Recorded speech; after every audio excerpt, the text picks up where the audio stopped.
everyone. Last time we left off with John Wick leaving his wife and preparing to go off on the impossible mission of taking out his boss's boss. Now, for the sake of clarity and ease, and not having to say boss's boss a million times during this video, let's just give him a nickname. Let's call him Bob, or Boss of Boss. So, Bob was his mission, and John Wick's future wife is on board with John Wick getting free any way possible. To start out, we should have several cutscenes of John Wick preparing and studying his target. He should get surveillance and background information and various other things about his target. We should also, just to make it interesting, have a few cutscenes of John Wick ordering custom weapons. We should see him picking up several kinds of guns and knives and grenade launchers and mines and rounds and ammo and everything else possibly, and everything else imaginable. John Wick would always do these kind of things before a mission to make sure that he has the best chance of coming home alive. We should also make it part of John Wick's preparation to go through the files that John Wick's boss provided him. John Wick's boss apparently has been planning for a very long time to take out his boss. John Wick's boss must have been planning for a very long time to take out Bob, because he provided John Wick with all the blueprints to his homes, to his work, all the hierarchies of the businesses, both legal and criminal. Everything possibly needed for John Wick to be successful was provided in those files. Let's just run through this again. He's going to pick up, let's just say, 4 pistols, a revolver that's very high caliber, a grenade launcher, a few cases of grenades, and a case of mines. And let's make it a dozen. And how about a few new rifles? A few shotguns. Ooh, and let's make one of the shotguns a sawed-off semi-automatic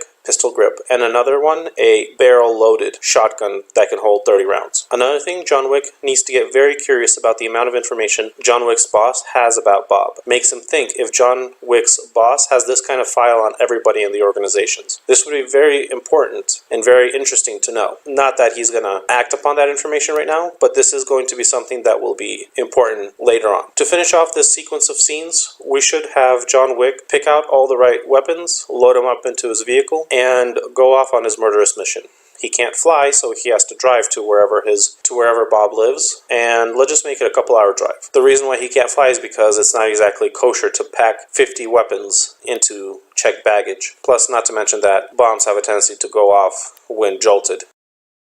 Once Wick gets all the way to Bob's place where he lives, he needs to thin out the herd. It's going to be suicide to try to attack a veteran team head-on. He has to get rid of some of the old guards. But at the same time, since this is part of the Russian mafia, John Wick should know most of these guys.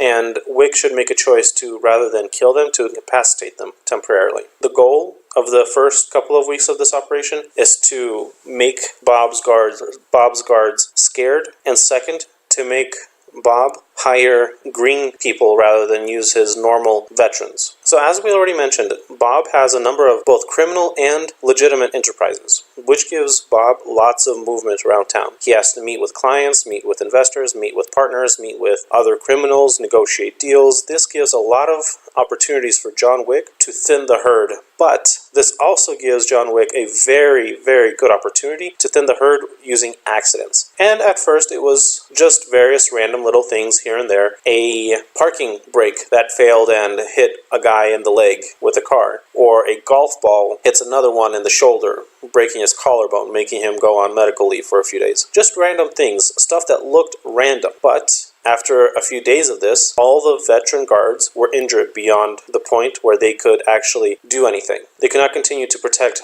Bob. This forced Bob to hire a bunch of green guys, a bunch of newbies, who were not very skilled and didn't have the right training or worked together for an extended period of time. So now that John Wick was up against an inferior force, he is going to need to make this inferior force afraid, to make them disuned and to freak them out. So the following week, what he did was start vanishing these people. Basically, the green guys, John Wick made a bunch of these new guys vanish, but he did it in a way to make it noticeable with traces of evidence, but nothing concrete. Basically, a video of one of the guys getting kidnapped here by a person wearing black attire, or a guy walking in an alleyway, walking into one alleyway and not walking out the other end and just disappearing into thin air. This started rumors going around in the ranks of Bob's bodyguards. But even these new guys, he didn't kill. All he did was just stash them somewhere for now. John Wick shouldn't really enjoy killing people. He should just be very comfortable with it if he needs to. And since the only person that actually has a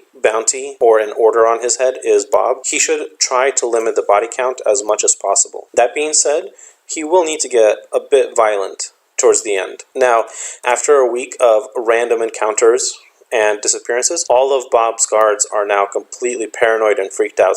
So Wick decides to take 3 days off just before he starts attacking and make the guards relax a little bit so that when he comes back, he will strike even more fear into them. So John Wick needs to start his attack in a public place. This is to make the thinning of the rest of the guards less obvious. Let's make it a holiday where Bob has to go out and celebrate something, some kind of date with someone. Let's just leave that up to the imagination of the viewer. But what should happen is that once Wick starts this, there should be a bunch of psyops, or psychological attacks. He should provide as much distraction as possible through subterfuge and what we'll call bad omens. Something simple, like for example, spilt salt on the table where Bob was going to sit down, or a delivery of an empty bottle to the table, and stuff like that. Something that's not directly threatening, but something that is definitely going to bring out the imagination into a dark realm. As far as the guards goes, he should start by dosing them with various things like itching powder or something that will make them vomit. This should be going on for about an hour, where one by one, all of the guards are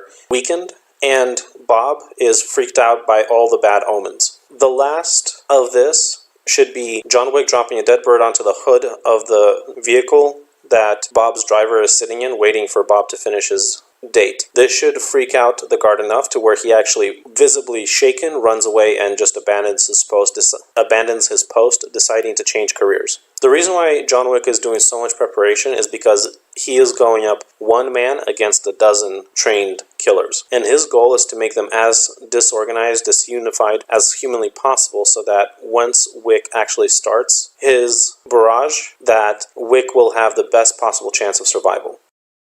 We should leave off this episode with Wick getting ready to actually jump into action. And sorry for the slightly shorter episode than usual.